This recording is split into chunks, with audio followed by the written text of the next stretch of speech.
telling you how I got into film school at Chapman University. Just a few facts about the film school at Chapman. It's in Dodge College, ranked number 4 in the world. I applied to the television writing and producing major, which has like a 20% acceptance rate. I'm gonna be going over my stats and then what you need for the application and how I did it. My biggest tip to any application is be consistent with your interests. Throughout my whole application, you'll see that I'm interested in writing and music since high school, and you can see like the consistent line. They want to know you're not going to change your mind and drop out of film school. So for my undergraduate stats, I went to Northeastern University. I majored in media and screen studies, with minors in English and musical theater. So already you can see writing and music are my top priorities. I graduated magna cum laude.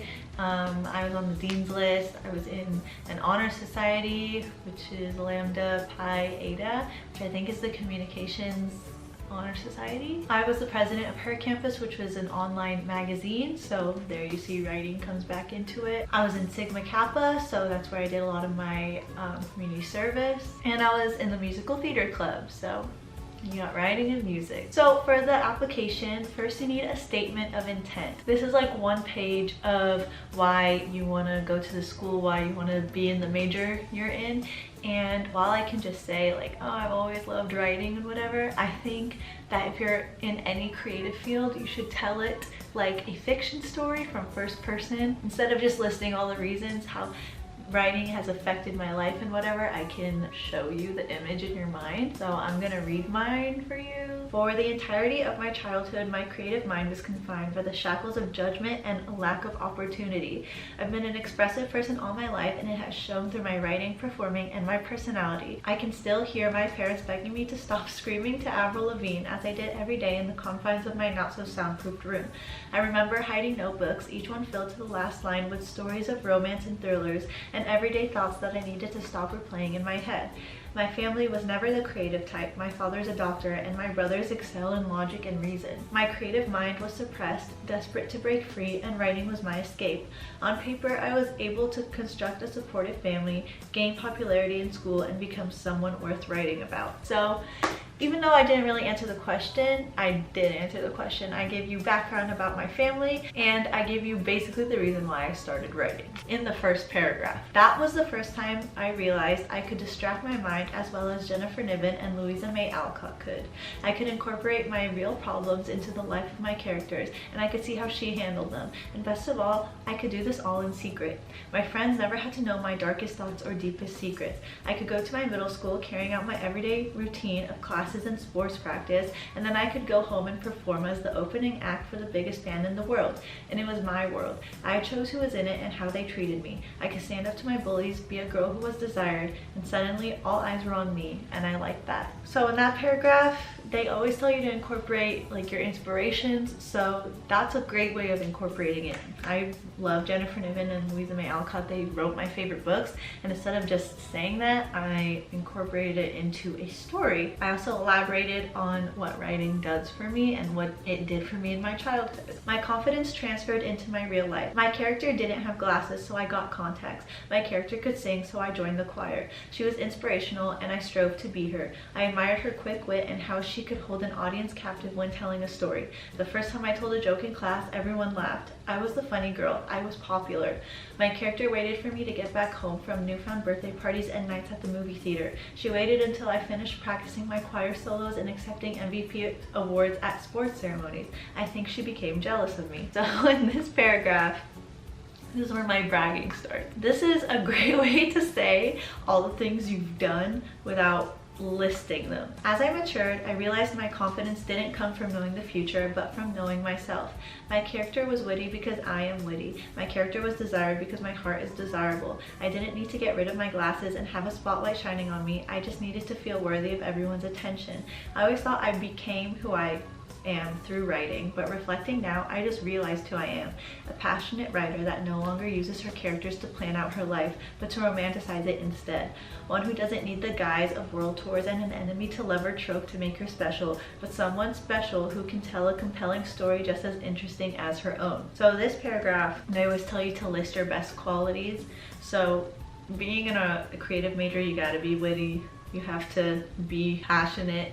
So instead of listing these things, I say writing made me discover that. And you don't need to say I am so creative because this whole thing is creative in itself. And then I always end any statement or anything by connecting it back to the school you're applying to. So I applied to a lot of schools and I have to change it every single time. So this one's for Chapman. I believe the television writing and producing program at Chapman University, Dodge College of Film and Media Arts only nourishes newfound creative confidence. While my educational career at Northeastern University immersed me in cinematic studies, I found the lack of screenwriting courses a hindrance to my storytelling and creativity. Though my aspirations are focused on becoming a fiction writer, I believe being multifaceted will better prepare me for any field I enter. The television writing and producing program will expose me to writing in a variety of different genres, while also building my knowledge and experience in the production and economic side of the field. Southern California is inspirational in itself, and a school that recruits passionate students who are dedicated to their craft will create an environment of endless creativity and motivation. I am confident that my love for storytelling, my originality, and my willingness to learn will contribute to this environment. I want to inspire others as they have inspired me. So that is basically what most people just write for their statement of purpose, this whole paragraph. So always say the full name, television writing and producing program at Chapman University, Dodge College of Film and Media Arts. Always say the full name. Include specific things from their courses. So when I say a variety of different genres and through production, I looked at the course list and saw that's what courses I would be taking. And then I always mention where I would be living, because that's actually a big part of what schools look for. They want to see that you fit into their environment. So Southern California is inspirational, whatever. And then the last line, you should say what you can contribute to the college as like a summary. So my love for storytelling, my originality, and my willingness to learn. And that is how to write a non-boring statement. So for your resume, this is where you only add relevant things to your major. So I would only add anything that has to do with writing. My music is an interest. It doesn't have anything to do with my major. And I know a lot of people maybe only did one internship or have only one job, maybe no jobs that they did that relate to this. So that's when you fill in your personal achievements, which is what I did because I only did one internship. So first, obviously, I listed my school, majors and minors, my GPA, the honors that I told you guys about, the organizations I was in, and then I list all the relevant courses I took at Northeastern that related to television and screenwriting and English. Then for my experience, first I listed my internship at Boston Neighborhood Network, which is a TV network in Boston. And then you should add like 4 bullet points of what you did. I proofread scripts for various television and radio shows on the network.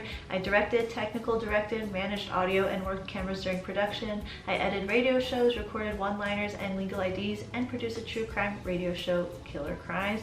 And I attended to actors and set up their microphones. So you want a relevant fact, I proofread scripts. You want an impressive fact, I directed, directed, whatever. You want like a non-related fact, but it shows you went above and beyond in your work. So I had a radio show.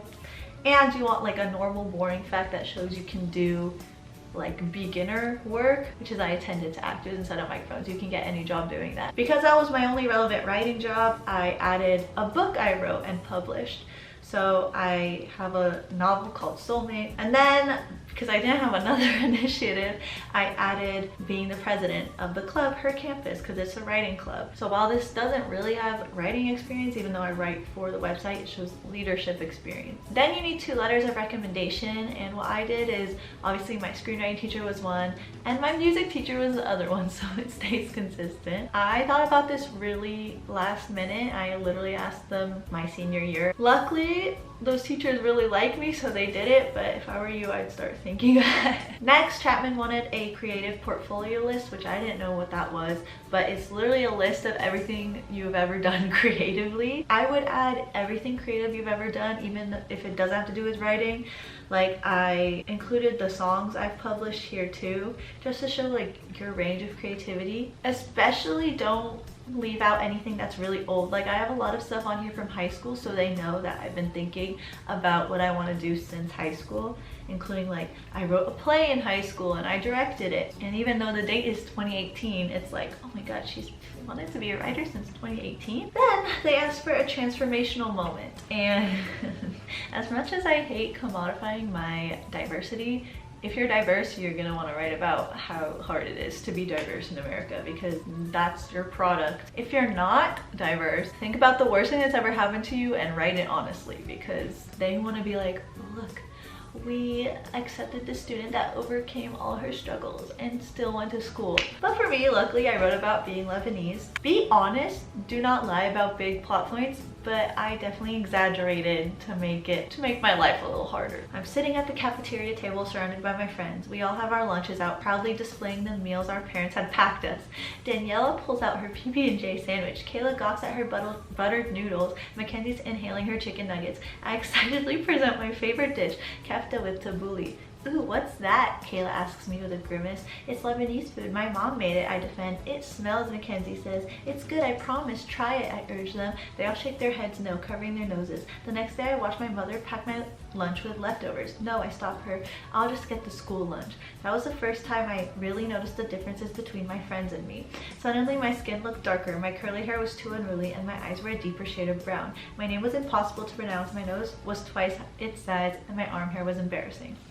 That's my first paragraph. Did that happen? Absolutely not. Did I feel different when I brought Lebanese food and did they refuse to try it? Yeah. To cope with feeling out of place, I started writing my first novel. I wanted something else to occupy my mind, and more importantly, I wanted control over how my character was perceived. I could make her the relatable wallflower or the most popular girl in school. I could rewrite and edit her comebacks to those who made fun of her. Reflecting now, I realized I was writing myself into another world, one where I was white. My protagonist's name was Lila Daniels. She was born and raised in North Carolina and had freckles on her face. She didn't have prominent features that could be picked apart by other students. No one shouted terrorist as she passed by them in the hall. At the time, it made me feel better to put my character through hardships as a white woman, even though I secretly knew it wasn't due to racism ingrained in our society. Again, did I start writing to make myself white? Like, I don't know, but is that a great story? Yes. When I moved to California for high school, I knew these differences would only be amplified. On my first day, everyone asked for my name. Katya, I said. What? They asked me. Katya, Katya. Oh, one more time? Kat, I finally gave in, and just like that, my name was Kat for the next 4 years. At first, I felt this uncomfortable tension between wanting to appease the white masses and wanting to be myself. However, becoming Kat seemed to distract the students from my ethnicity. Kat ate turkey sandwiches for lunch. She straightened her curly hair every day until it burned. She wore green colored contacts and she got blonde highlights. Kat invited her friends over for dinner but made her mother make hamburgers instead of Lebanese food she had been planning all week. She was popular. I graduated high school more white passing than ever, and I was proud of it. I had never related to Lila more. So that's all true. Was it intentional to be white? Probably not, but I did it, and then I bring back my writing into it, so I'm always relating myself to the characters I wrote. When I moved on to college, I had to decide who I was going to be, Katya or Kat. Boston was unknown territory. I was used to transforming into Kat for school, but how would this facade work if I couldn't hide behind the doors of my room every night? My mother helped me move in, and afterwards we took the opportunity to explore the campus. I couldn't believe my eyes. Boston shawarma, zaatar, a Nushella kitchen, 3 Lebanese restaurants, and a 5-minute walking radius from my dorm. The local market was Lebanese owned. The students passing by me spoke Arabic to each other. The Whole Foods sold Lebanese and kidbee. I looked at my mother in shock, and she laughed at my naive 18-year-old self. America is a melting pot, Katya, she said to me. You just have to know where to look. Did she say that to me? No. Was I shocked about how many Lebanese people were in Boston? Hell yeah. Back at the dorm, I felt this wave of comfort wash over me, so much so that when I finally met my roommate, I introduced myself as Katya without thinking. I was about to say what I always say, you can just call me Kat, but she repeated it back to me flawlessly. For the first time, I felt like I could be myself completely, not just the Americanized version I had written. While college was an adjustment in every way, it mostly made me appreciate how my culture is celebrated and utilized in a major city. It made me realize that my name isn't the problem. I just needed to make friends who cared enough to pronounce it correctly. Now my name dangles proudly from my neck, Katya, and I wrote it in Arabic, and I'm not afraid to repeat it until you get it right. It's kind of like, ooh, powerful. You always want to end it with like how you persevered through it, and for me it was reconnecting with my culture in Boston. Then they wanted 2 writing samples. So the first they gave you a prompt for, and my prompt was, a person arrives home to find an uninvited visitor. I don't know if I have to say this, but don't do the obvious plot. An uninvited visitor, please don't do someone breaking into your house. Please don't do like an ex-boyfriend came back, or like a long lost parent came back after being estranged. No, I focused less on like a really unique, awesome plot and more about showing my writing style. And my writing style is like a lot of descriptions. It's very character based, and it always has a twist at the end. I wrote about a dog coming into the house, an invited visitor, didn't say it had to be a person. So a dog sneaks into the house and she is not happy about it. He's ruining all her furniture and whatever. And then she like looks away and finds the dog in this room, and she goes in and it's a nursery and the dog is sleeping on the bed. And she gets really sad, she cries, whatever, and you get the impression that she lost the child, and then she lets the dog stay. I reveal a lot about her character from the things she does without having any dialogue. The dialogue is all one-sided to a dog, and then there's a little twist at the end. So, and then the second writing sample is one that you wrote. So I did an excerpt of the feature film I wrote. They wanted 10 to 15 pages. That's very common. I usually give them the first 10 to 15 pages, even though that's not the exciting part of the film, but it shows how you introduce characters, it shows how you introduce the plot, and like how you build it up. So I think that's important. But the main note I would give is make sure your logline is so catchy that they want to read all of it. Do not put a summary of it, of the whole thing. That's why you do the first 10 to 15 pages and then you add a log line, so which is like 2 sentences explaining what it's about. Two strangers, Margot and Griffin, have recurring nightmares of each other. After they bump into each other on the street, the two grow closer through their investigation while struggling to see each other as more than murderer and victim. Now for the interview. So I got an email saying they wanted an interview maybe like 3 or 4 months after I submitted my application. I scheduled the interview within the same week, and it was a 20-minute interview on Zoom with 2 professors of the college. So it wasn't like an admissions office person, it was 2 professors that I'm probably going to be taking now that I got in. They didn't read my application at all. So first they asked me why I wanted to be a writer. I gave them basically this response, like I've been writing forever, whatever. Then they asked me what my favorite show was, and I was like, oh my god, it's Euphoria, but I don't want to be basic. I said Euphoria, and he was like, what'd you think of the last episode? So whatever show you say, you better have seen it recently. And thankfully I just saw it that day. So I was talking about the cinematography of one of these shots and like how different and cool it was. I've never seen it anywhere before. And this man goes, oh my god, I thought the exact same thing. When he said that, I kind of figured that I got in. You want to know what you're talking about. You don't want to be like, my favorite show is Euphoria because Zendaya is like such a good actress. No. 1 to 2 months later, I got my acceptance letters. I do believe to this day the interview is the most important part. If you have like an okay interview, you're gonna get waitlisted. If you have like a boring interview, you're not gonna get in. I don't care what your grades are. Those are all my tips. If you want to follow me, I'm gonna be documenting everything about Chapman and when I go to film school. I will see you in the next one. Bye.